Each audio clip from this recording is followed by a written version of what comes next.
Sabi ko, hindi ako makapaniwala. Totoo ba? Doon magmumumol sa ballroom? Oh, sino? Si Joshua nga, Joshua Garcia. At saka? Si Elise Hoson. Talaga? Oo. Baka rin naman doon lang yan, nag-ano lang sila, harut-harutan, ganyan. Oo. Ang kaso, eto na. Oo. Yung pangyayaring yun, nakarating daw kay Makoy De Leon. Siyempre sa galit niya parang napamura siya. Ano the usual na lalaki na makita ko lang to, sasapakin ko to. Oo. So this time, we want to do it na we're doing things now, we're planning it already. We talk about it, we plan it, but also we want to be more stable. Scandal video kina Joshua Garcia at si Elise Hoson. Mga ka-idol, meron tayong isang mainit na balita ang gumulantang sa mundo ng showbiz. Sina kapamilya aktor Joshua Garcia at ang actress na si Elise Hoson, ang asawa ni Makoy De Leon, ay trending ngayon matapos ang isiniwalat ni OG Diaz sa kanyang vlog. Nahuli nga ba ang dalawa na may ginagawa na kababalaghan? At ano kaya ang masasabi ni Makoy De Leon sa isyu na ito? Yan ang aalamin natin ngayon. Tara, alamin natin ang buong detalye. Panoorin ang buong video. Kumusta mga idol? Mayroon naman tayong bagong chika sa inyo. Bago yan, welcome sa channel ni Mr. JV.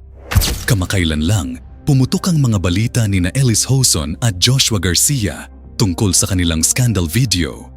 Ayon kay Ogie Diaz, isang mapagkakatiwalaang source daw ang nagsabi sa kanya na nakita umano sina Joshua Garcia at Elise Hoson na nagmomol sa isang event.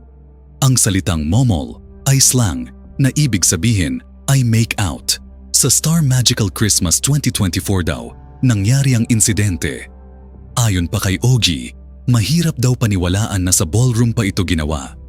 Kung may balak nga raw ang dalawa, dapat diretso na sa kwarto, saad niya. Pero teka, may katotohanan kaya dito?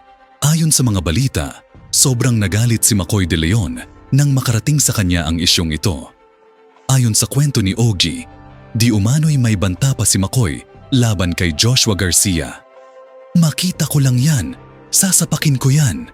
Yan ang sinasabi di umano ni Makoy. Kaya ngayon, may bodyguard na raw si Joshua bilang proteksyon. Pero ang tanong ng marami, totoo ba ang mga bintang? O baka naman chismis lang ito? Hanggang ngayon, wala pang kumpirmasyon mula kina Elise, Joshua o Makoy tungkol dito, mga ka-idol. Paano kaya kung totoo nga kaya ang mga paratang? At ano ang susunod na hakbang nina Joshua, Elise at Makoy? At sana maglabas sila ng opisyal na pahayag para hindi mag-alala ang mga taga-suporta nila. Bago matapos ang video na ito, ano ang masasabi niyo sa chika topic natin ngayon? At syempre, inaanyayahan ko kayo na mag-like at share para mas lalo pa mabulabog ang mga marites at parites. Hindi naman ako nagmamakaawa sa inyo mga idol, pero sana maawa na kayo. Hanggang dito na lang ang ating video. Maraming salamat sa pagtambay. Bye-bye.